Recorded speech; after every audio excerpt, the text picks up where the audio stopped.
My friends, welcome to another episode of Diner Talks with James. I'm James, super excited to be here with you all. Thank you so much for tuning in, y'all. We're doing some cool stuff around here, y'all. Can I brag real quick? Can I just brag on the community that we are formed? First off, we got to come up with a name for ourselves. Are we the diner patrons? Are we the booth crew? Are we the milkshakers? What are we here for? We got to shoot me something on social media. James T. Robo on your favorite social media platform, or Diner Talks with James on Instagram.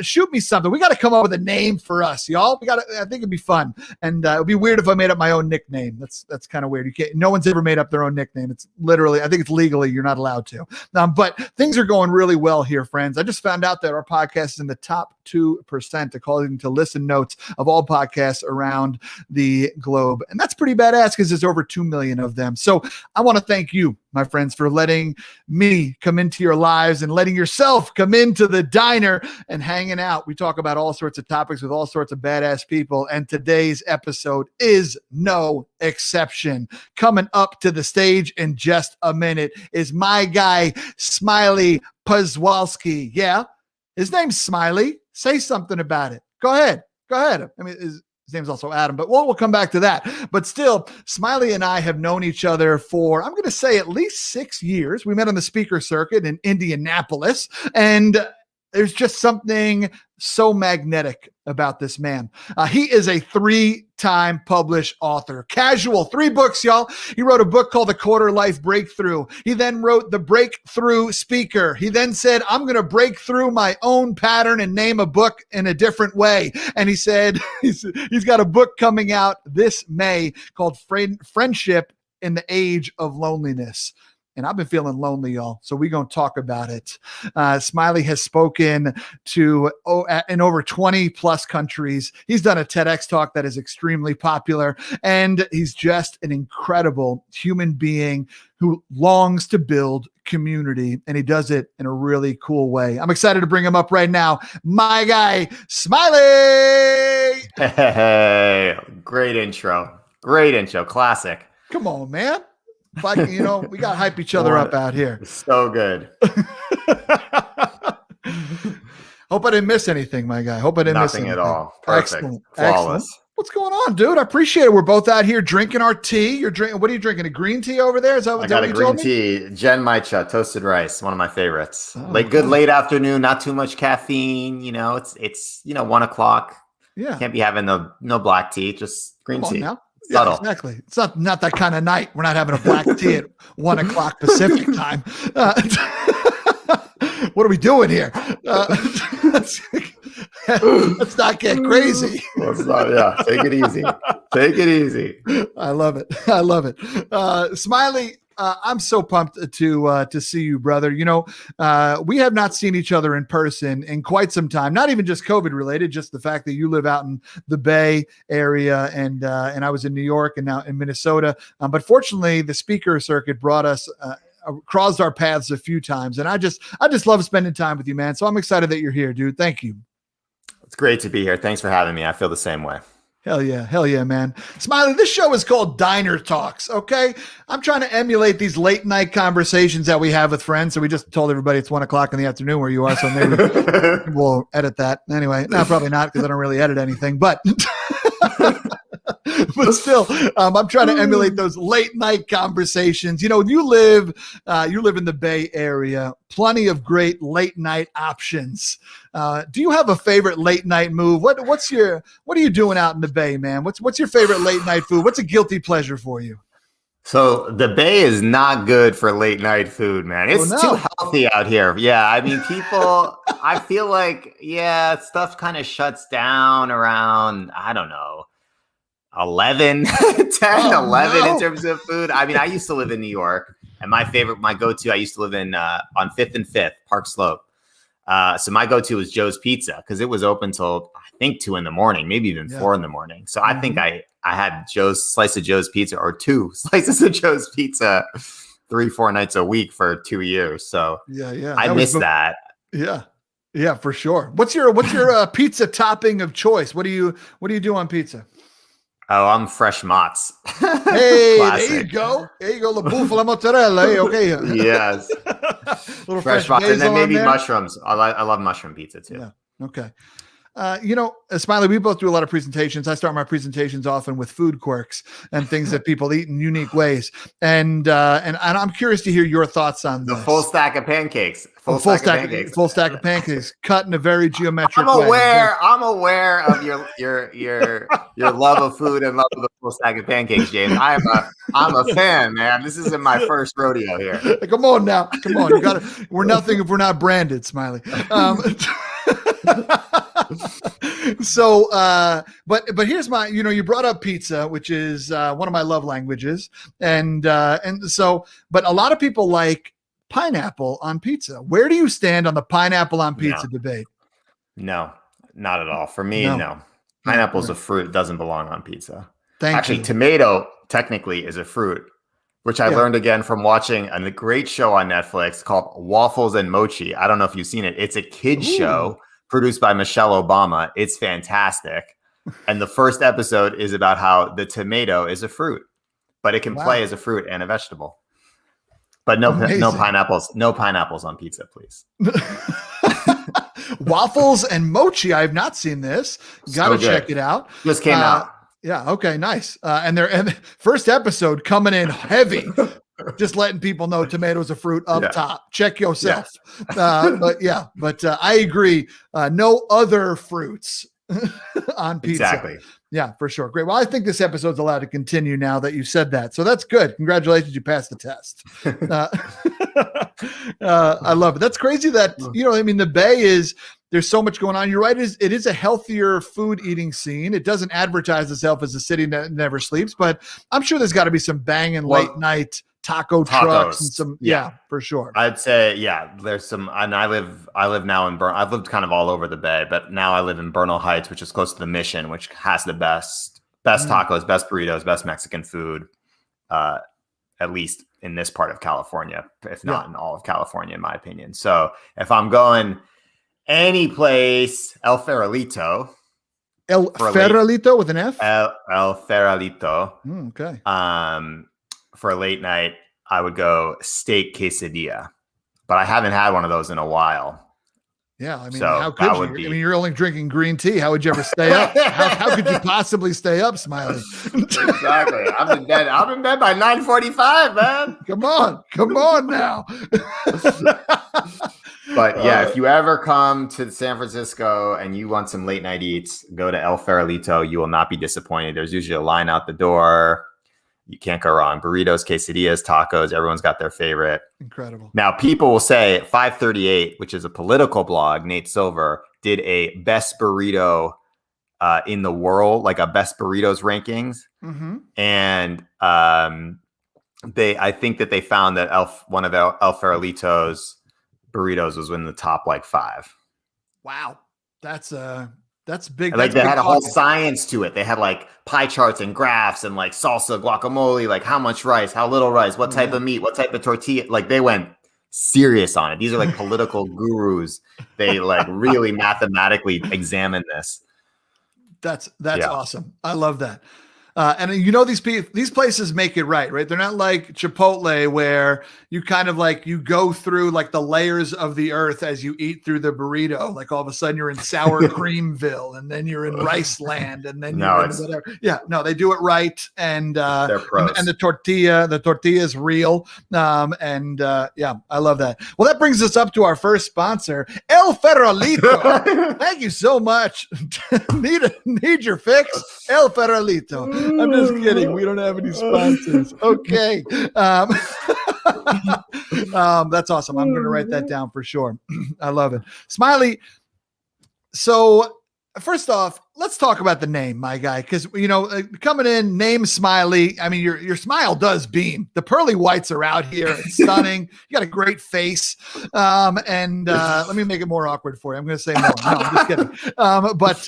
Right. But you truly do light up a room.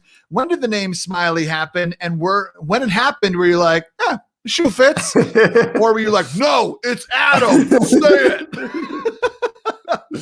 I wish I was that kind of guy. That's not like that's not who I am. But so I've actually had the nickname nearly 20 years. So 1997 was the birth of Smiley. Freshman year of high school. Yeah. I grew up in Cambridge, Massachusetts, right outside of Boston. So I wanted to play a sport freshman year. I went to a big public high school, 2,000 kids.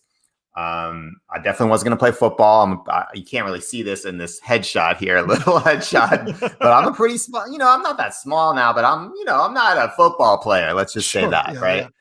And our soccer team was really good, like state champions, super athletic. And I played soccer as a kid, youth soccer, where you just like run after the ball. Like 18 people are just around the ball. Like, ah! But I was never like going to be on the team. So there was pretty much the only other fall sport, was cross country. But I didn't even know what the sport was. You're like, I thought it was like, man, it sounds like far away. It must be skiing. It must be, I don't know what it is. So you just go run, you just run, and not like around a track. That's track and field. That's an indoor and outdoor sport that you do in the winter and the spring. So in the fall, it's just running 3 miles, 5 miles, 10 miles, 15 miles, whatever. So it's a couple weeks into practice, and we're running a hill workout, which is just you run up and down a big hill over and over again, right? Okay. Appropriately named. Right. And so my coach is this Boston guy. He'd been a runner. He's like pretty serious, hard-nosed dude. And he's like, what the hell are you doing smiling, kid? Stop smiling. Stop puking. Stop puking, kid. So I'm just like, ooh, this is great. And he's like, stop puking. Stop puking, kid. Stop smiling. Stop smiling. So my coaches nicknamed me Smiley. And the nickname stuck. Nickname stuck. Now you were using the Boston accent. Was he saying like start puking or stat puking or stop puking? As in start puking. That's how in Boston, that's how they say it. Stop. Yeah. Stop puking. Stop puking. Stop puking, kid. You looking at me? Yeah. Oh, man. I had so many times in high school where people would be like, what are you looking at, kid? And I was like, I sometimes had trouble understanding what they were saying. I'd be like, I'm just looking around, like I'm just trying to make eye contact, man. Like, let me live. Let's be friends. And they're like, what are you looking at, kid? And it's like, But a lot of people, I don't mean to hate on people in Boston. There's amazing. My family's still there. I love Cambridge. I love Boston. I got love for Boston, but there are definitely some people there that can be a little bit aggressive, let's say. For sure. And I've said on here before, Boston, incredible city, horrible sports teams, but great city though. Now, did you ever have the accent? They never win championships, James. They've just had like a horrible run the last 20 years compared to everyone else, right? Talk about that at all. There's no place for facts on this podcast. Okay. But did you ever have the accent? Did you ever, no, I never. Cambridge is a little bit different. It's not like you're in Dorchester, Southie, right? Billerica. No. So basically, no, I didn't. My dad's from New York. My dad grew up on the Lower East Side of Manhattan. My mom grew up in Akron, Ohio. Yeah. So, they weren't kind of like Boston born and raised. So I never had the accent. I never developed it, but I can imitate one pretty well. For sure. You got it in the bag. It is one of the best accents to practice. I enjoy it a lot. Although I usually lean a little too Quimby with it, a little Quimby, a little too JFK. Yeah, Quimby. Yeah. Right. I try to channel my inner Goodwill Hunting to truly nail it. I got a number. So that's awesome, man. You mentioned your parents. I'd be curious, man. When you were growing up, what did you want to be? Right? I mean, clearly athletics were intriguing to you, but maybe not going to be the thing. But what'd you want to be when you grew up? Well, actually, sports was a big part of my life when I was a kid. I was really into baseball. Sorry to say, I was a Red Sox fan. I wanted to be I wanted to play for the Red Sox. And then when I realized, that was going to be a pipe dream, I got really into sports journalism. Which is interesting because I definitely still write today. So I was writing sports stories for my high school newspaper. I started actually writing even before high school. So I was always interested in writing, but was super obsessed with sports. So that was kind of my thing. And then I started to realize, whoa, actually wouldn't be that excited about writing, like covering the Tampa Bay Devil Rays or something, or like even actually, I remember getting an assignment. It's like, do you want to like write about like, the college lacrosse team? And I was like, not really. Like, I don't really want to do that. So my kind of sports journalism dreams went out the window too. So that was probably like my early kind of my early career aspirations. Okay. Did you go to school for that? Did you go to school for journalism? No. Okay. No. I went to Wesleyan University, which is a liberal arts school, great school, and I became a film major. I can't really tell you exactly why. I think it was cool. Yeah. I mean, Wesleyan had a really good film program, so it had a really good reputation. It was a small school, liberal arts school in Connecticut, which is, usually people for film go to New York or LA.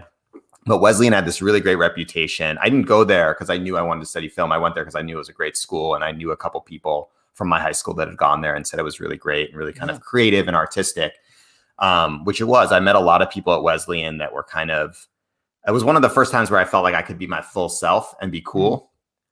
I kind of had a taste of that in high school on the track team. I had a lot of friends on the cross country and track team, but I was a kind of nerdy, dorky dude in a really big school. I got made fun of a lot. That was kind of, I was just kind of trying to figure out who I was. But at Wesleyan, I was like, oh man, like I can be smart and be cool. Mm-hmm. My people. Like, girls will want to talk to me, even like, not even if I did the reading, because I did the reading. It's like, I did the reading. Like, I wrote the paper. Like, my paper's really good. Like, yes. In high school, I kind of get made fun of sometimes. Like, you didn't do the reading. Did you? Like, you didn't do you wrote the paper. I'm like, yeah, I wrote the paper. Like, we're reading The Great Gatsby. It's a sick book. Or we're reading Invisible Man by Ralph Ellison. Like, that shit is dope. Like, you should read it. Like, it's such a good book, So anyways, Wesleyan was like a place where I definitely found my people. And I kind of fell into film. It was a really good program. A lot of it was hard to get into the major. You kind of had to get certain grades in classes, and it was really competitive. And I kind of got caught up in this, like, I'm going to be a Wesleyan film major and, move to New York City and become a famous film director. So I think there was an element of coolness and prestige that was attached to it, but it definitely taught me a lot about storytelling. I think maybe it influences the way I see narrative today and see storytelling and see like the power of kind of social, how you can affect people with stories and images and bring people together. Film is actually really just storytelling and narrative. So I'm glad I did it. But if I were to go back, I would probably have studied something else in college. Yeah.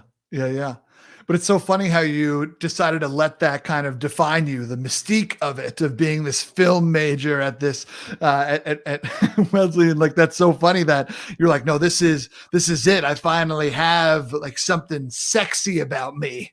It's funny how we sometimes gravitate towards things like that. Right.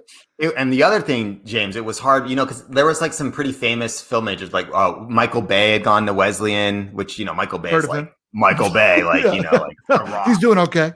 And he's like a tiny it's like a tiny school. And you're like, whoa, if Michael Bay went to Wesleyan, there's some cool stuff going on here. Anyway, so I remember becoming a film major. And then I, of course, like most film majors and most graduate, like if you're going to get into that, you got to go to New York or LA if you're staying in the US. Like, that's where the film world is. So I decided New York, it's close to family, close to friends, moved to Brooklyn, with my two best friends from school. And I started to work freelance in the film industry. And so I was committed. I was like, I'm a film major. I got to make it. Like, I'm going to be Tarantino, I'm going to be Scorsese. Like, I'm going to be Spike Lee. Like, I'm in the game. But then I started to realize, I was like, this is the worst. Like, I'm waking up at 4 a.m. to go to film shoots. I'm freezing my ass off, and I'm not directing the movie. I'm sitting on the back of a truck watching, basically making sure people don't steal shit. I'm a PA, or I'm being like, all right, we can cross the street now. And I did some cool things. Like, I would, load film, be a second AC, and, load the film for the camera. I would sometimes be a location assistant, location scout. So finding locations for movies to shoot in, like they don't randomly end up, in a park somewhere. You got to go get the permit, or like they're in an Upper West Side apartment or an art gallery or a bodega. Like, someone goes and finds those locations, talks to the owners. So I was doing cool stuff there, but I was being on these shoots for 12, 14 hours a day, 16 hours a day. It was super unhealthy. I saw a lot of people that were in the game that had a lot more experience than me, 5, 10, 15 years older than me. And they weren't like that much higher on the food chain than I was. And it was like, whoa, this is a really interesting industry. When I was in school, they don't talk about all the other people. You know, when you watch a movie and it's like, you sit, if you watch a Marvel movie, right? And you sit to the end of the credits, you're sitting for 25 minutes. 20 minutes just for the stinger. Yeah, right. All those people. That was me. One of those people, like 18 minutes in, it's like location scout, Adam Poswolsky. It's like, that was my job for 2-3 months at a time, right? So I kind of realized, I was like, whoa, this is a game. It's much more like a construction set. A film production is a construction set. And 1 or 2 people get the credit, but there's all those other people there that are working day in and day out. So I soon realized after getting the experience, which, you know, as you do with some careers, you got to get the experience, be like, well, this actually isn't the right fit for me. But I kind of had to find out the hard way to admit, like, whoa, I spent 4 years studying this. I had this kind of weird fantasy that, oh, I'd somehow fall in the film industry and this was my thing and I was going to be famous in it. And to kind of had to have that kind of harsh talk with myself, like, hey, it's time to leave New York. This isn't I'm going to do something else. So that was like my career, my first career, as I call it. It didn't last long. It lasted about 2.5 years. About 2.5 years. Yeah. That's pretty good. Sitting on the back of the truck and freezing New York City.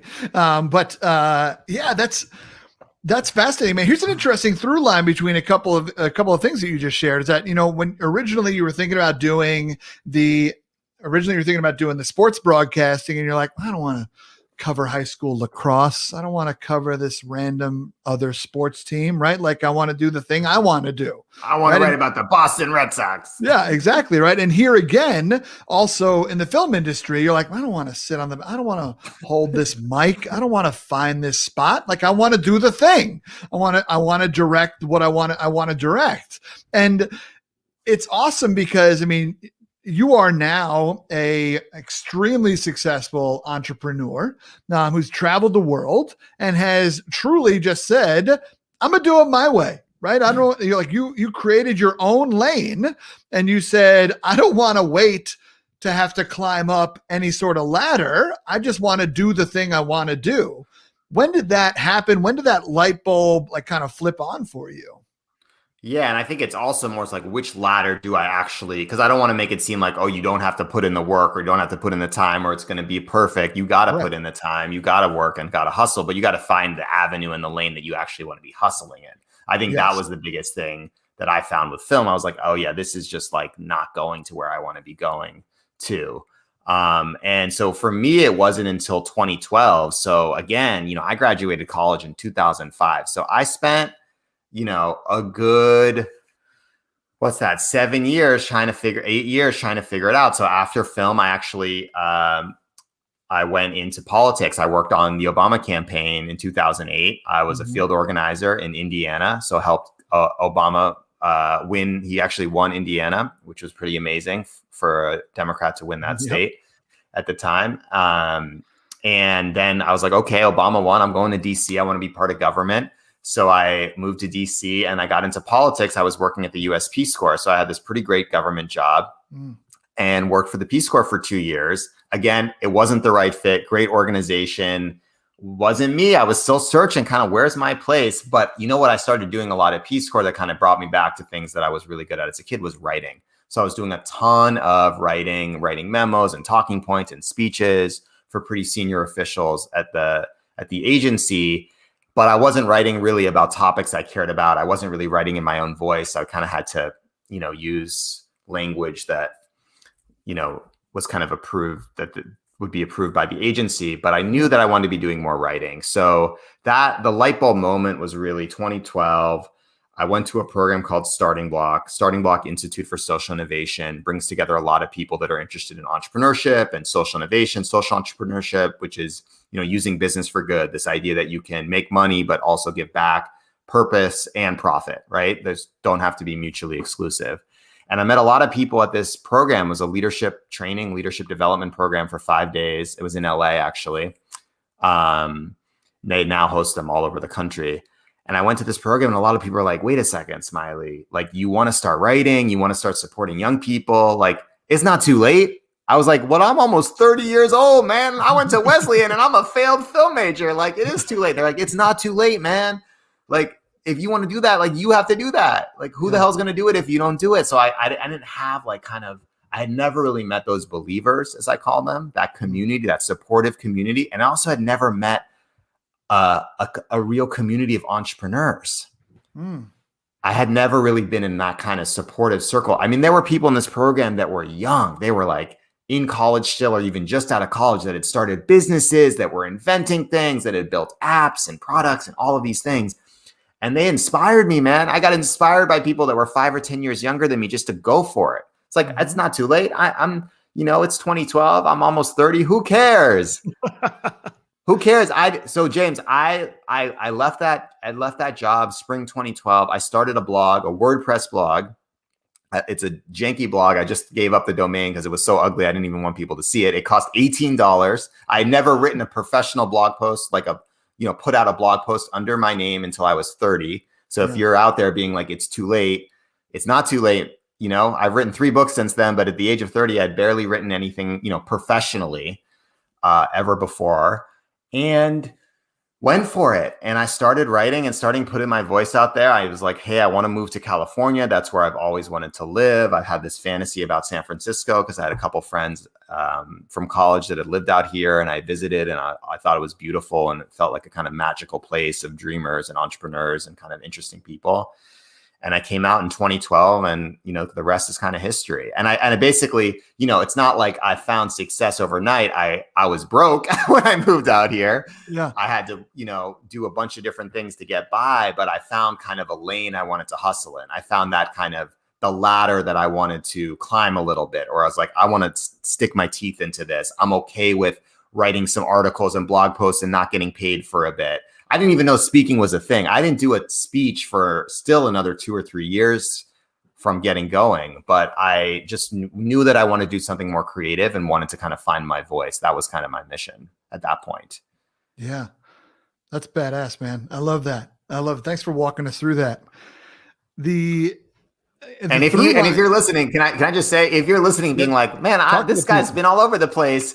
That's true. Like, I'm not going to try to sugarcoat it and say like, I had when I was 5 years old, like I was like, I'm going to be a public speaker and, be on a podcast one day or publish a book one day. That's not true, man. It's not like that for everyone. And you hear those stories. It's for a lot of us, it's a lot more complex. There's starts and stops, and it's windy, and that's okay. So like one of my messages, like, doesn't all have to make sense in some sort of fairy tale story. Yeah. Yeah, I love that.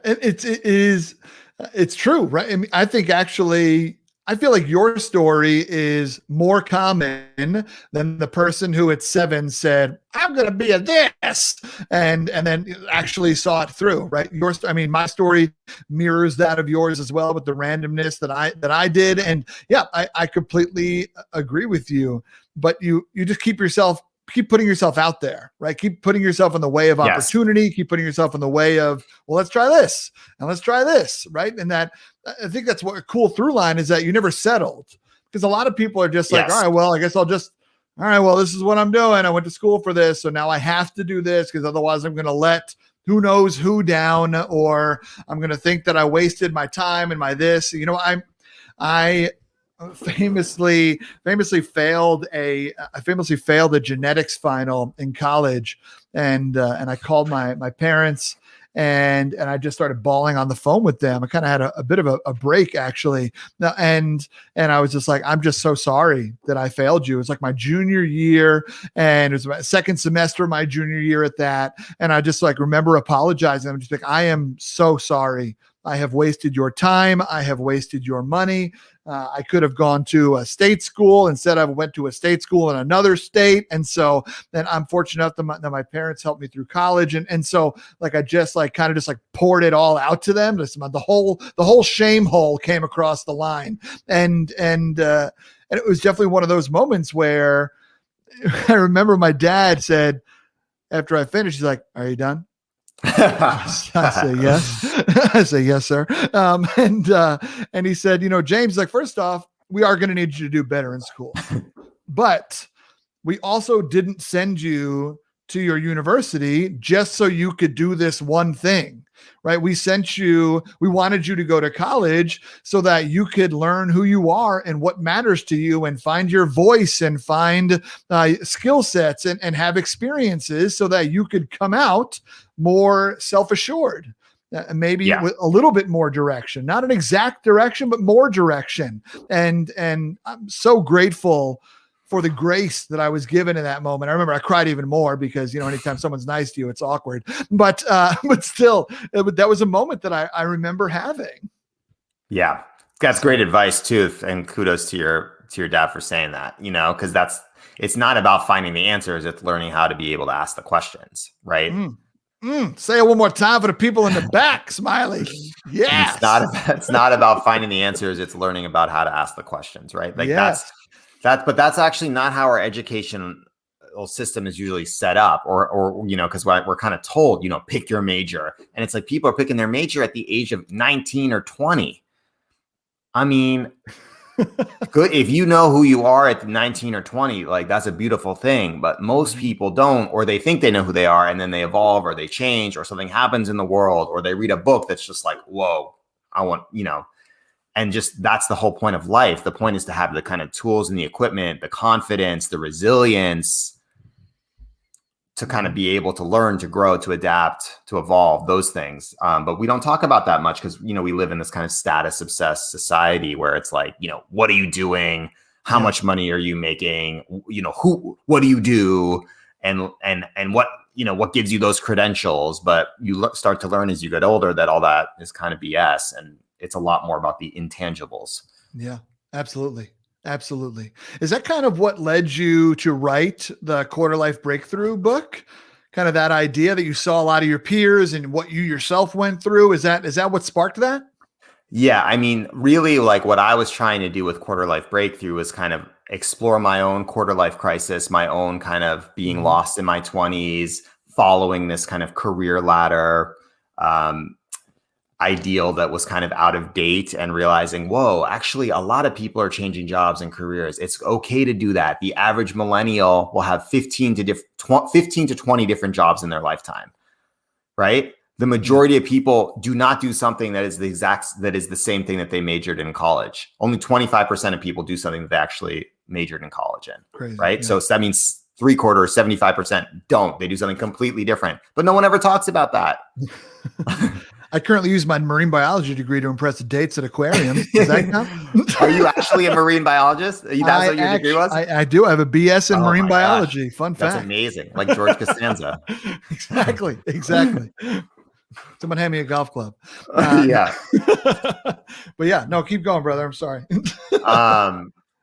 But yeah, so it was really kind of trying to give people, the subtitle of that book was Invent Your Own Path, Find Meaningful Work, and Build a Life That Matters. So it was kind of really less about,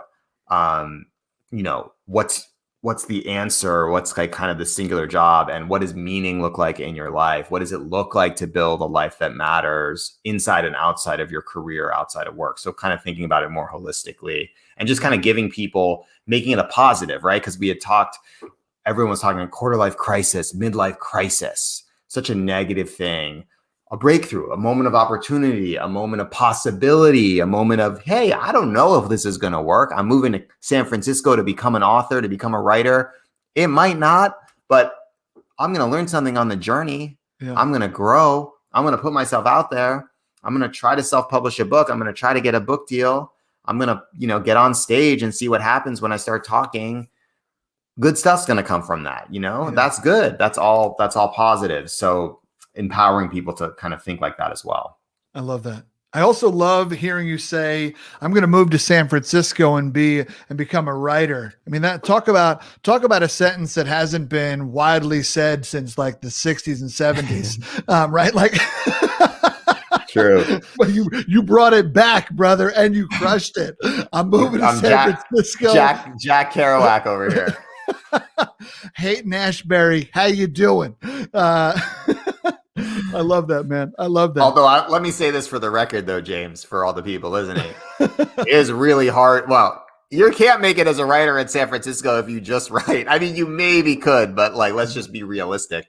I'm not sure that there are many places in the United States of America, or frankly, anywhere right now, where you can make it as just a writer. And if you are doing that, that's a beautiful thing. But that was another lesson I learned a couple of years later, that it was actually another great lesson, though, because, and this is true, this is like, you don't learn this stuff until you start doing it. So remember, I mentioned I didn't just start speaking right away, right?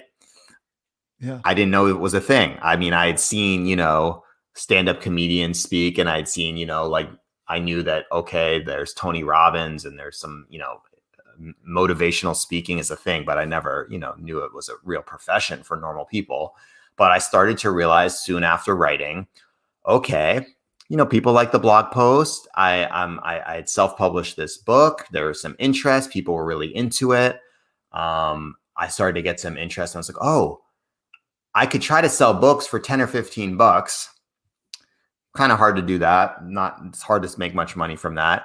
But that there were companies that were interested in hearing about what the material was related to millennials and attracting talent, retaining talent, how to make employees happier, how to get them to stay longer at their jobs, to be more engaged, more productive, better employees, and that people would pay me money to do that. And I was like, oh, this is a thing, right? So it's not just the writing, it's the speaking. But I wouldn't have known that unless I started doing it. Sure. I had to learn. I mean, maybe people know that ahead of time because they study the industry really well. Good for them. But I kind of found it out just good for them. Good I kind riddance, of found it out the hard way. Like, I like to say, like, my first speaking gig, I paid for the gig. So it was, I rented out the space. It was a bookstore, Alley Cat Books in the Mission in San Francisco, not far from El Farolito, by the way. Sure. One of our sponsors. Yep. One of our sponsors. Alley Cat Books. I spent a couple $100 to rent out the space. I got, wine and cheese and cans of PBR and had a couple of my friends there. And it was like me doing the launch party for a crowdfunding campaign for my first book. That was my first speaking gig. Cost me money. Incredible. Yeah. Lost money on your first speaking gig. That's so funny. But that speaks to your hustle, right? Again, they're coming back to the idea of never settling, looking at not as a crisis, but as a breakthrough, right? Like the name Smiley, right? Like, I feel like you see opportunity. Right. You don't see closed doors. You see doors that just need to be opened. And it's pretty awesome. And it's very admirable. I mean, there are times where I sit back and watch what you're doing and I'm like, yo, right? I mean, it's so easy to compare ourselves to each other in this world, right? I'm like, yo, this dude wrote 3 books in like 6 years. And he's spoken in 20 countries. He's been all over here. His TED Talks got more views than mine, right? Like, I mean, it's so easy to compare things, but I have been in nothing but awe of you, brother. And I think it is so cool to watch the way that you consistently put yourself in the path of what you are chasing, right? You're not just sitting on the sidelines. There's this guy named Scott McCain who wrote a book that I really like called Iconic. And it's a cool book. And he talks about how do you become iconic, right? Being distinctive is cool. And that's what his first thing was, how do you become distinctive? His first book, or one of his first books, was distinctive. And then he's like, okay, well, what's the next level up from being distinct? Is being iconic. And one of the first rules that he talks about in order to be iconic is that you have to play offense. And you, Smiley, play offense. Right. You are not playing defense. You're not waiting for the coach to put you in the game. You are out there running the routes on the right side of the field and making sure that you're where you need to be. Is that something that you learned how to do? Have you always been kind of, I'll call it tenacious, but in a good way, right? Not in a negative way, but have you always been tenacious in that way? I think I learned pretty early on, kind of in this, in my entrepreneurial journey, that like, no one was going to reach out to me. Like, there was not going to be a permission slip there. Right. That was actually one of the best things I learned early on, was like, oh, like, you can wait for someone to call you an expert. or you can just be like, I'm an expert. I'm not saying like you call yourself an expert if you don't know anything and you've never, worked a day in your life or read a book or studied your craft. Yep. But early on started to realize like, hey, like this isn't, it's going to be really hard to kind of go through the gatekeepers. Right. Mm-hmm. So I kind of met with this, I met with a woman who was working at this publishing house when I first had an idea for a book. And she told me this straight up. She was like, I was really excited too about the meeting. I was like, this is my break. She was like, you're not ready to get a book deal. Like, we're not going to give you a book deal.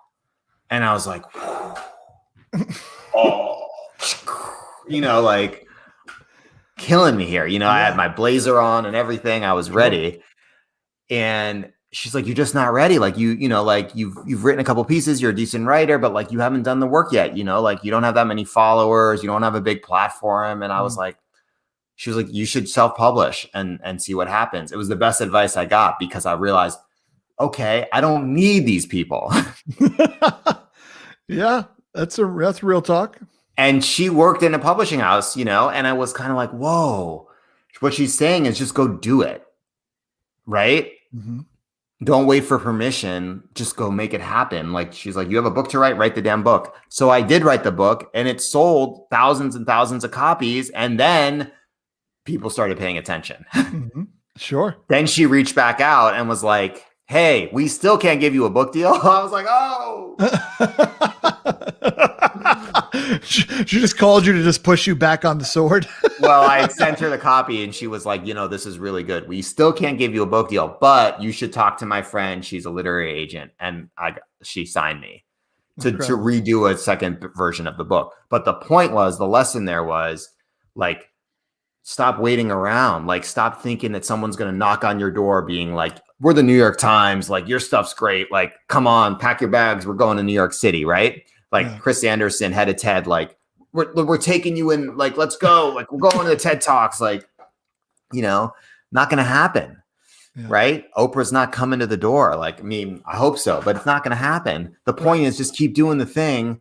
If if you've got good material, if people want to hear your stuff, it's going to get out there. And that was great advice for me. And I kind of that has shaped my kind of entrepreneurial creative career of just making it happen and going for it. I think I learned that quickly, like with the author thing. I had this assumption that you had to be with a major publisher to be a legit author. Not true. Yeah. Not true. Yeah. It's not. That doesn't mean that, if you do it on your own, it's going to be great, but like it could be if you have some good material, if you take your time, if you hire an editor, right. if you develop your content, your craft, your stories, you do the work. But the point is you don't need to kind of wait for that permission slip. And that's shaped a lot of how I've approached my speaking career too, because again, I realized, wait a second, I started to go to a lot of these conferences, and you and I have been at a lot of these conferences, and I started to realize, okay, I see these people that are like working with a top agency or have a huge fee. Some of them are pretty good. Some of them aren't. Some of them are great, right? And some of them I'm like, okay, like I can do this, right? And I'm just gonna like you rock what you have and you put it out there. And if people are excited about it, you're gonna get booked. If people are not, you need to go back and do more work or find something else, right? Like that's, But I started to realize like, oh, there's not that much difference. These people just decide to do it. And they're like, I'm going to call myself a speaker. I'm going to say, this is my topic. And they're going for it. Yeah. And it was great. It was kind of another great wake up call of, oh, you don't need a top speaking agent to be a speaker. You just need a page on your website that says speaker, contact form. Yeah, exactly. To date, most of my gigs and most of the money I've earned as a public speaker has been entirely through my own work and my own contacts, my own website. Yeah. I've done some work with major speaker agencies, but it's the vast majority of the work I've done has been just through my website, which, sure. That's kind of the world we live in, in 2000, in this moment. But, it's scary too, because you're like, wait, if anyone can do it, that means anyone can do it. It's not that exclusive. And you're like, yeah, that's the point. But it also kind of makes you be like, whoa, like, oh my gosh, I'm competing against everyone. But I think the point is like the barriers that used to exist don't, hopefully, for folks, and that it's much more about practice. It's much more about trial and error, figuring out what works and finding your voice and finding what people are excited about and just kind of playing with your material. Yeah, that's beautiful, man.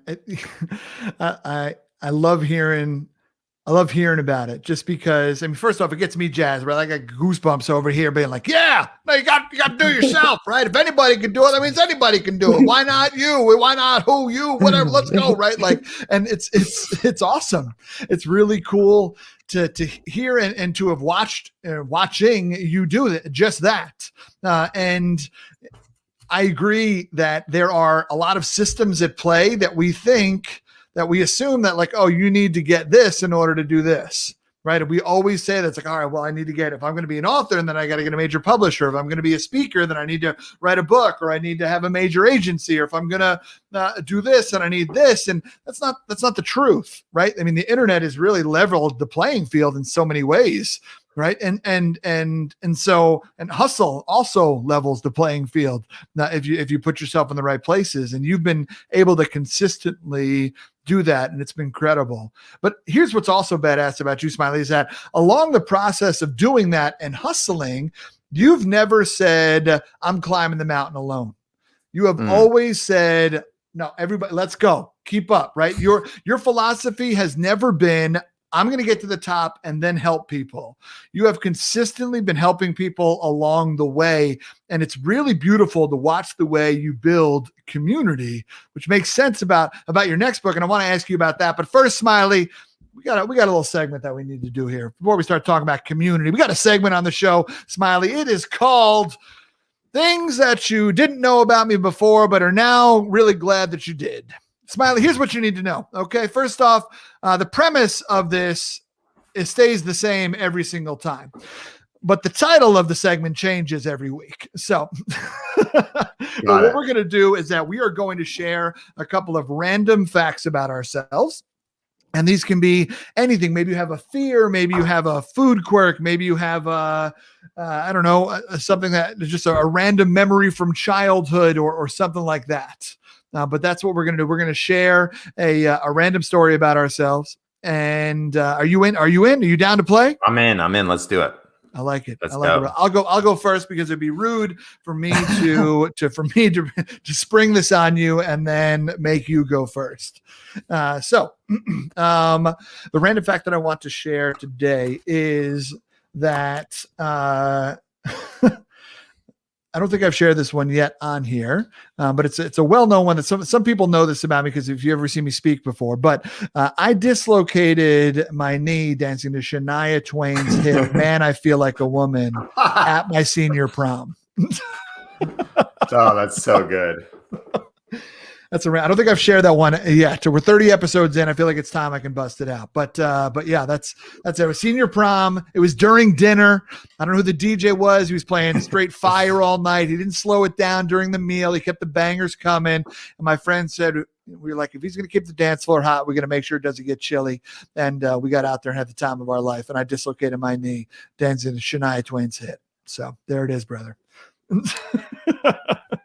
So any random fact? Any random fact, if you got an embarrassing story, whatever you got.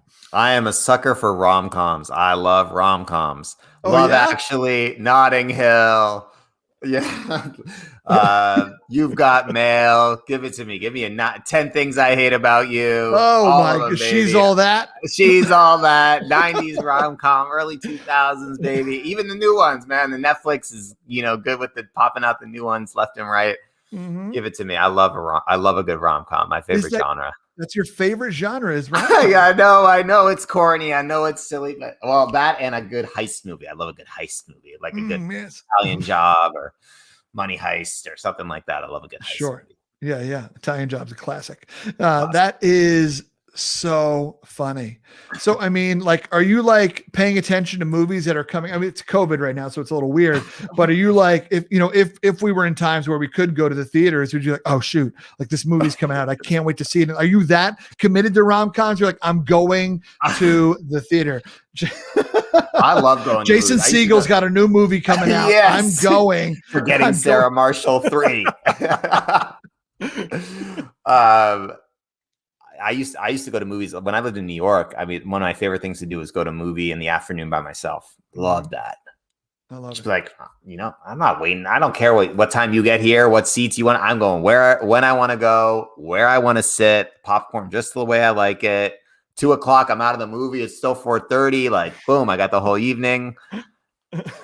I love going to movies. I haven't been to a movie in a long time though. I know, right? Rest in peace. What's your movie snack? What's your go-to movie snack? Well, I usually sneak snacks into the movie because I'm kind of cheap. Because it was popcorn and a soda and a candy bar now costs like $38. Yeah, and the movie ticket's 17 in New York. So. Yeah, boom. So I'm usually bringing in maybe like, peanut butter and jelly sandwich or something. I don't know. Just when you didn't think you'd get cooler, friends. Rom-coms and peanut butter and jelly sandwiches. Bring your own tissues. Toast on toast, though. I like peanut butter and jelly on toast. Oh, okay. Even though the toast will no longer be warm by the time you eat it. But it's still crispy, so it kind of tastes, like a. Yeah, that's my thing. You're coming out with some crumbs on your shirt. Is also what I'm hearing. Yeah, toast is a little crumbly. I'm a junior mints man. I'll usually get junior mints. Cool. Yeah, old school junior mints. I don't usually get the soda or anything like that. But now that I'm in a relationship, now we get to split things, which is great. It makes the costs a lot better. Totally. But yeah, that's super fun, man. That's super fun. My favorite movie of all time, as long as we'll stick on movies here, random facts. My favorite movie of all time is a movie called The Bronx Tale. And it's great, Chaz Palminteri and whatnot. But my second favorite movie of all time, great soundtrack, amazing soundtrack for sure. But my second favorite movie of all time is one that we mentioned today, Good Will Hunting.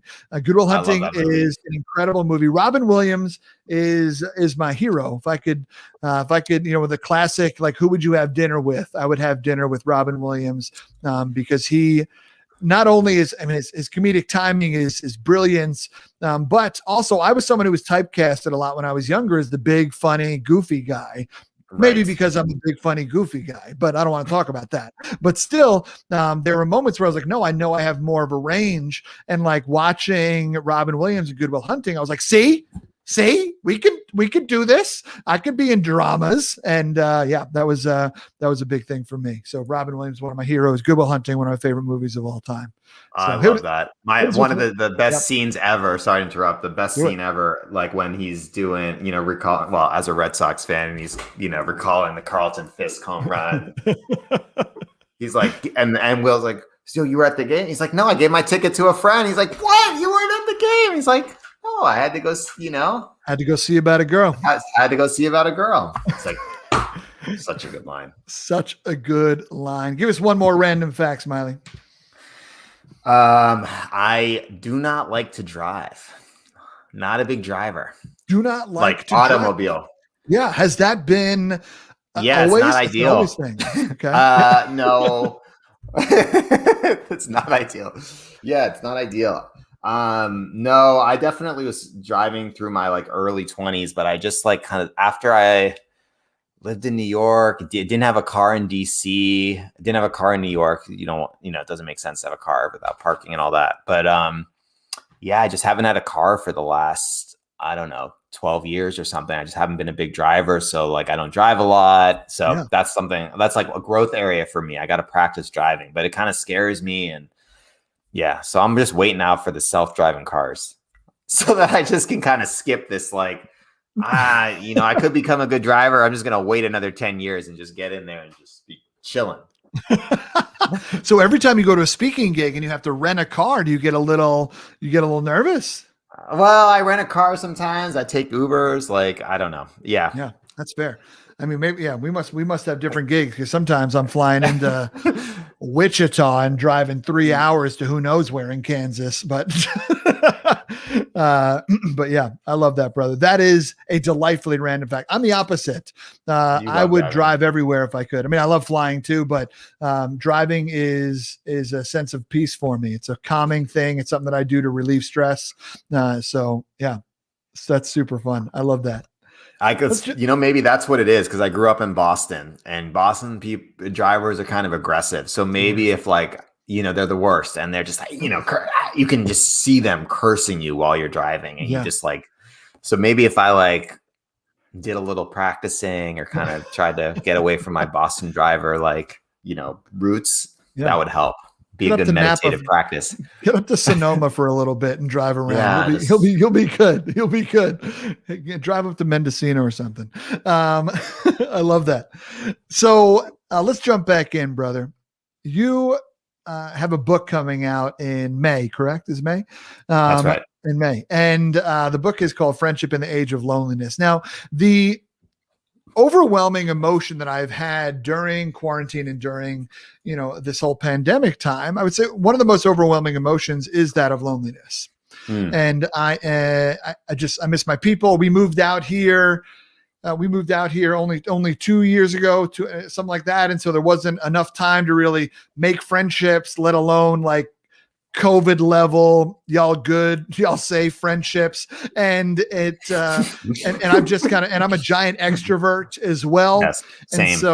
And so, it's been hard. I mean, Tina and I literally had to make another human just so we could have a friend. And we had a baby on New Year's Eve. But even that, that was still 9 months of loneliness, but it is a big emotion that I have felt. And I'm curious, we often teach things that we need to know, right? As speakers, as whomever, is that something that sparked it for you? Were you feeling this kind of thing? And you were like, I bet I'm not alone. Let me do this. Where did it come from? 100%. So there's two origins for the book. The first is just that look, my nickname's Smiley. I'm a positive, happy dude. I love people. And I got a lot of friends, right? And I meet people all the time, right? We normally, at least not when there's a pandemic, our job for a lot of the years to go around and meet people and get them pumped up and inspire them and talk to them. So I get to go to conferences, I'm at companies, I'm talking to people, meeting people on planes, meeting people everywhere. You get friends and followers and whatever, and start to realize, this is a couple years ago, like, man, I got all these connections, but I miss my friends. Wait a second. Who are my real friends? And a lot of the time I'm on the road alone, or I'm just missing people and I'm not sure who my people are, and I'm feeling lonely. If I'm feeling lonely and I'm meeting new people constantly, like for a living, my job is to meet new people, then maybe other people are going through this too. You start asking people, being like, yeah, I'm lonely. Like, what's going on? Well, you find out that 2/3 of Americans are lonely. 70% of millennials, 80% of Gen Zers, right? 200,000 people that haven't spoken to a close relative in over a month. And this is a global problem, not just in the US, Europe, Japan, that it's an epidemic, that loneliness is actually an epidemic. And it's a huge issue. So that was a big origin of the book for me. The other origin of the book was losing one of my best friends. So one of my best friends died at the age of 32 from brain cancer, from a brain tumor. And he was a really special man named Levi Felix. He had started a whole community all around balance in the digital age. He started this organization called Camp Grounded, which is a tech-free summer camp for adults. So we would take people into the woods, in the redwoods of California and upstate New York and North Carolina and Texas. And for 4 days, when they arrived, we'd lock away their technology, the digital technology, so they can have a phone, no Apple Watch, no MacBook Pro, no technology. Couldn't use your real name, so you had to have a nickname. If you didn't have a nickname from when you were a kid, we'd have nickname people that would give you a nickname givers, namers. Couldn't talk about work. No, what do you do? No talking about age, know how old you are. And it was just this amazing experience of kind of authentic connection and play and allowing people to kind of channel their inner child. And it changed a lot of people's lives. So I wanted to write a book that kind of spoke about my own loneliness and then kind of the legacy and lessons that Levi had taught me and kind of taught our community. And why they're so important now, because we have all these connections, we have all this technology, which can be really powerful, right? Like if you think about the pandemic and we've been able to maintain these relationships and Zoom and social media and texting and all of these things can be great, but there's something missing, and it's not the same as having that IRL connection or just really having a one-on-one deep connection with people. I think, one of the things that people are lacking, like loneliness, is the subjective difference. It's the gap, right? It's the gap between what you think, what you want from your connection and what exists.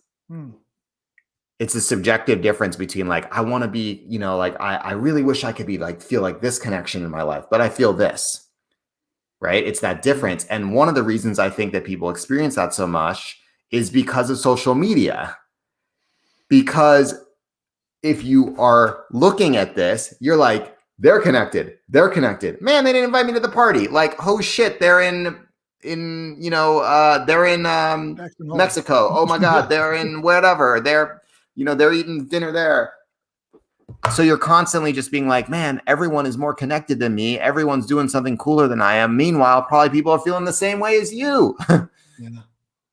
So it's a huge issue. And I wanted to write a book that kind of spoke to that, both my own feelings, other people, and like actually kind of how do we just put friendship and relationships more at the center of our lives? The actual kind of getting to know people better, showing up for people in their lives, having rituals where we spend more time with our friends, correspondence where we write more letters or reach out to people, just like little simple things that we can do to just be a better friend. If we do that, I think we can be, live healthier, happier lives. Like there's a direct correlation between social relationships and health and longevity. Like there's research out of Harvard that shows, the most important factor for living a healthy, long, happy life is your social relationships. It's before everything else. It's crazy. Before everything else. It's just like, wow, how positive and how held do you feel about your social relationships is the most likely indicator that you're going to live longer and live healthier. It's incredible because it's so simple. It's like that shit's free. Yeah, right. Yeah. I mean, maybe you got to take someone out to lunch, but like it's more or less free, right? It doesn't mean career success or prestige or wealth. Nope. Social relationships. Yeah. So we don't talk about it that much. I mean, we're spending 4% of our time with our friends. 4%. That's crazy. That's low. That's not enough. Yeah. And those aren't just COVID numbers, right? That's in general. That's pre-COVID. Right? Pre-COVID. And those loneliness numbers are all before COVID. Yeah. I mean, and then with the pandemic, with all the social isolation, I mean, we're seeing all these skyrocketing rates of mental health challenges, especially for young people. It's actually really, really scary in terms of, teenage anxiety and depression. And it's really awful. So, we need to talk about it more. I think we need to kind of say like, hey, friendship is not just texting. It's not just DMing. It's not just emojis. That's not it. It's the real physical contact. Of course, we can't all be together in the same room now, but it's developing those relationships so that we can be together, or that we can say, pick up the phone and actually call someone, or have like the actual communication with somebody that's deeper than just kind of the surface level, like, likes or stars or whatever. Yeah. Yeah, for sure. We're letting social media serve as a barometer for our self-worth, right? We're determining whether we're good enough, funny enough, hot enough, smart enough, rich enough, successful enough, whatever enough, based on a like, a click, a view, a screenshot, a retweet, a follow, right? Like you said, and it's and we're losing, right? The algorithms will always win. There's data. Yeah, exactly. There's data that shows like that links more time on Instagram to more eating disorders. Right. Because people have like a warped idea of like what they should look like, or what their body should look like, or what their skin should look like. US teenagers spending 7 hours a day on screen media. It's like ridiculous. Yeah, that is crazy. Yeah, for sure. So in writing this book, was that something that you were already working on? And like working on like, how can I become less lonely? Or in writing the book, did you basically learn during the writing process what you also need to do? How was that for you? It was a reminder. I think like what I realized in the book is kind of I had the tools. I just didn't know what I needed to kind of remind myself, like how simple it was. Mm-hmm. Oh, it was really kind of getting back to my roots and getting back to who are the people in my life that I really want to maintain deep relationships with. Like, I kind of was like going from lost to found, of like feeling overwhelmed, feeling lonely, feeling not sure who my people were, to being like, I'm going to go talk to them. I'm going to ask them, what they do about this, or the people in my life that I see that seem to be very connected or doing a lot of community work in their lives. Hey, what are your practices? What are your tools? What are your approaches? And learning from them. And then the guide is kind of, as you say, like, you write what you need to know, like a reminder to myself, right? So that I can pick this up whenever I feel a little lonely and turn the page, whatever, and be like, okay, I'm going to write this person a letter. Okay, I'm going to start a Monday night activity club. Like, okay, I'm going to have a virtual dinner party. Okay, I'm going to create this ritual with my friends. Like, it kind of creating that reminder and just showing like, you don't have to do all of these things, but if you take one action or two actions, that's the point. It's just like a couple things that we can do to make people feel a little bit more connected. It goes a long way. Mm-hmm. Yeah. Yeah. And like you said, it's simple, just those little things. And I know for me, I find making friends as an adult to be hard. It's awkward. It feels like dating. It's just like, and it is something that I am not very good at, right? When you're in school, whether it's college, or high school, or getting a terminal degree somewhere, or whatever, there's built-in cohorts, there's colleagues, there's dining halls, there's, rec leagues, there's all that kind of stuff. And yes, some of that stuff exists as adults, and more is, fortunately, but I'm in 4 rec leagues, James. I'm in 4 rec leagues. 4 rec leagues. Sign me up for your dodgeball team. Right. Right. And so but there's still this awkward gap. And I'd be curious to hear your thoughts on that. Like, how has making friend as an adult been for you? And what I would say is making friend as an adult with someone who is, let's say with someone who's in closer proximity to you, right? Like maybe in the same town as you, as opposed, yes, we can make friends. I mean, the new popular app Clubhouse, yes, I've met some cool people on there and it's great, but I still need to get on my phone, or I still need to get on a Zoom call in order to cultivate that friendship. And I'm grateful for the opportunity and the technology to do that. But I also just miss seeing people's faces and like, who can I go for a walk with? Who can I go play around a golf with, or, like grab a burger or something like that, as stuff starts to open up a little bit and people get more comfortable. How has that been for you? And would you agree with me that making friends as an adult is hard? And again, how has it been for you? Yeah, I agree. It's very hard. I think, like I was kind of like had this philosophy like about a year ago, like I'm prior to COVID, I'm good. Like, I don't want to make any, like, I like feel like I got a couple of close friends from college, a couple of close friends in San Francisco. Like, I'm kind of done. I don't want to like go through the hassle of like making new friends. But this year has been pretty incredible because I started seeing an amazing woman last year, and we're living together now. We fell in love. We started seeing each other right before the pandemic. And now I got to meet some of her friends, and I got these new friends, like couples friends. And it kind of like opened my eyes and me like, I thought I was done. I thought I had like kind of retired. The friendship kind of like my list was, I'm full, I'm not hiring anymore, going out winning the championship.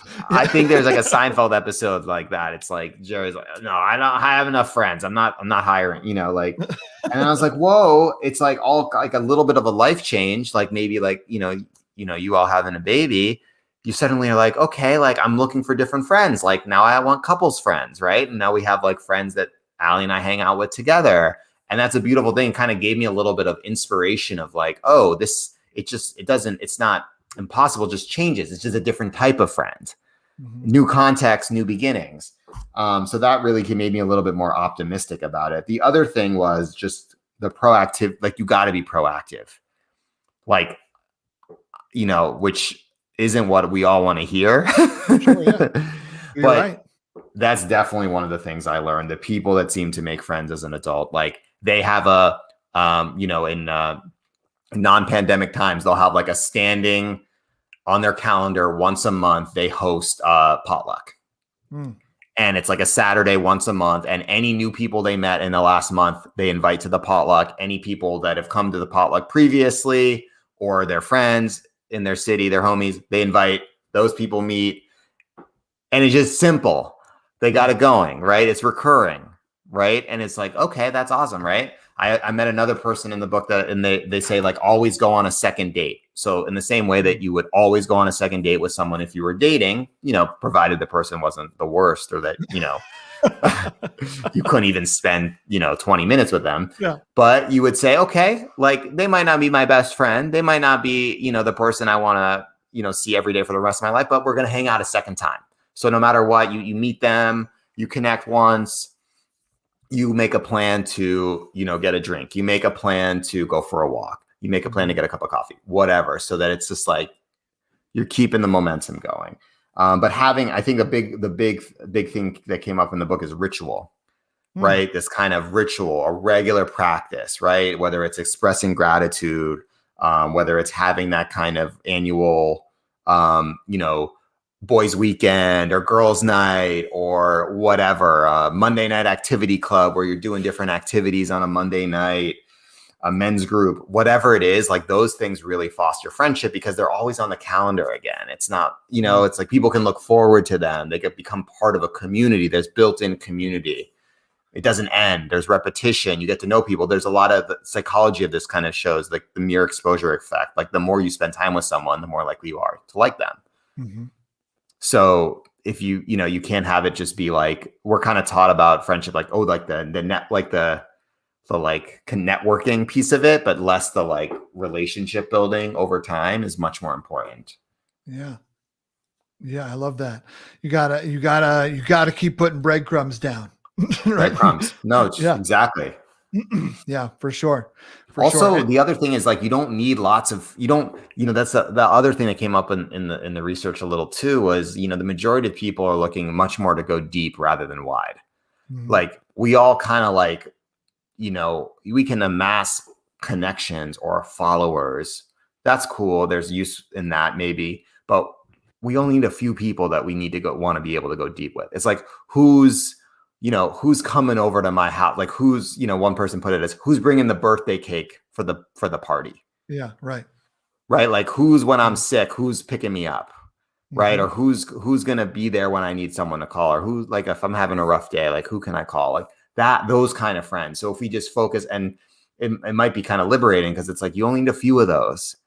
And going closer with a few people could be actually more meaningful and more powerful than being like, all right, I got to maintain, relationships with this person and that person. And I've just met them, and I just to kind of simplify it a little bit. Yeah. Yeah. Quit putting pressure on yourself that's got to be more. It's got to be this, right? It's okay to just go deeper with, a couple of people and have some great friends as opposed to a bunch of good friends. Yeah. I think that's very telling, man. And, I am someone who, as I've kind of come up through life, like I've always had a pretty wide net. And so as I've gotten older, I've also noticed that I like having really cool, deep conversations with people.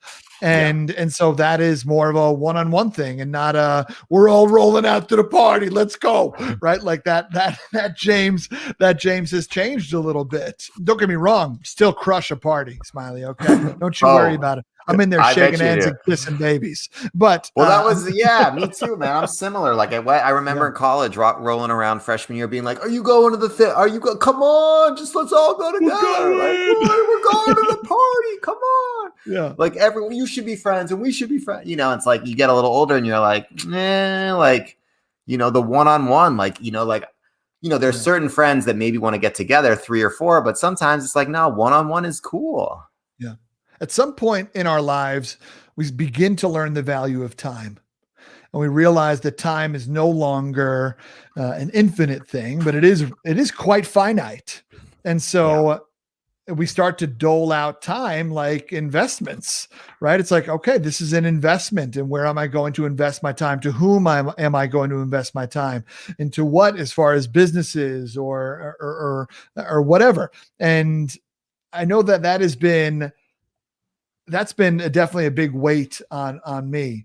A classic Hamilton quote: "Why are you always writing like you're running out of time?" And something like that. Like I'm constantly worrying about time, and there's part of me, especially with this move, that is like I gotta find the great friend. Like I need the community. I don't want to die younger. I need to find my people, right? Like, but I have great people, right? Like I have really good friends. I have a lot of people that love me, and sometimes it is hard because they're not, and don't get me wrong, I've met some really amazing people here. But just because we're not sitting in each other's backyards every other night doesn't mean that we don't have the networks. And I think COVID and quarantine has reminded us of that. I think there's been some patterns that we've developed with old friends that I hope will continue. Right. Like I'm in text chains with friend groups that I was never in text chains with now. And just like checking in on each other. And there's some really beautiful things that have come out of this. And that's what I love about your book, brother, is that, friendship in the age of loneliness, it's not friendship in the age of COVID. Like the age of loneliness is really kind of the age of social media, especially the takeoff of social media. Right. So it's not like this is a book that only works for the rest of quarantine. This is a book that speaks to a problem that COVID has brought more to light, but was very, very present before. Totally. Yeah. I mean, I started writing this book in 2017. So yeah, and it's not going away. I mean, our society is only going to become more technologically connected and advanced. So it's a big issue, and it's one that's not going away. And I think too, the hardest thing I think, about this time with friends is like we don't have those regular moments of bumping into people. Yeah. Right. Yeah. Coffee shop moments, or water cooler moments, bumping into people at a cafe, restaurant, airport, whatever. Yeah. That's really hard, but hopefully I think we emerge from this. I hope, at least a little bit more aware of how important people are in our lives. Mm-hmm. Right. Yes. I hope so. I think I definitely kind of will cherish more being able to go to a birthday party, going to a potluck, going inside someone's house. Oh my God, going inside someone's house. Like, right. So many people redecorated. Yeah. Yeah. No, I completely agree. And I hope it does too. The pandemic was great because I think it shook up patterns, and it's important to break our patterns up every once in a while. And I'm not saying that I'm grateful for the pandemic, but in some ways, I think if we don't learn anything from it, then it was wasted time. And the worst thing in life, in my opinion, is wasted time. So, Smiley, speaking of wasting time, you did the opposite here, my brother. I cannot thank you enough for spending this time with me, with us, and hanging out here in the diner, taking it back to your New York days, my friends. That's back true. at the diner. And I cannot thank you enough.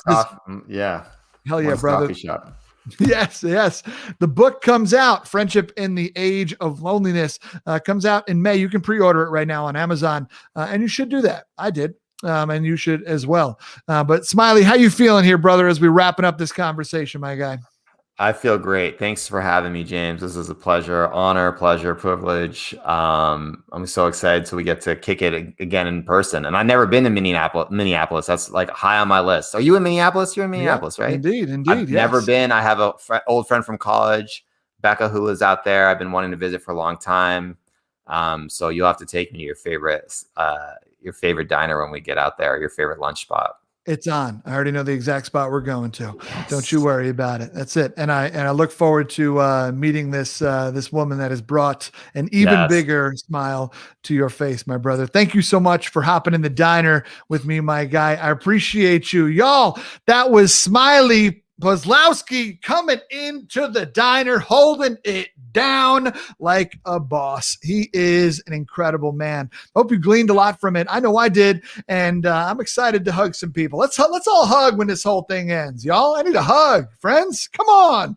But in the meantime, my friends, please tune in again next week to the next episode of Diner Talks with James. And between now and then, Keep punching small talk in the face by asking better questions. So special to spend this time with you all. Be well.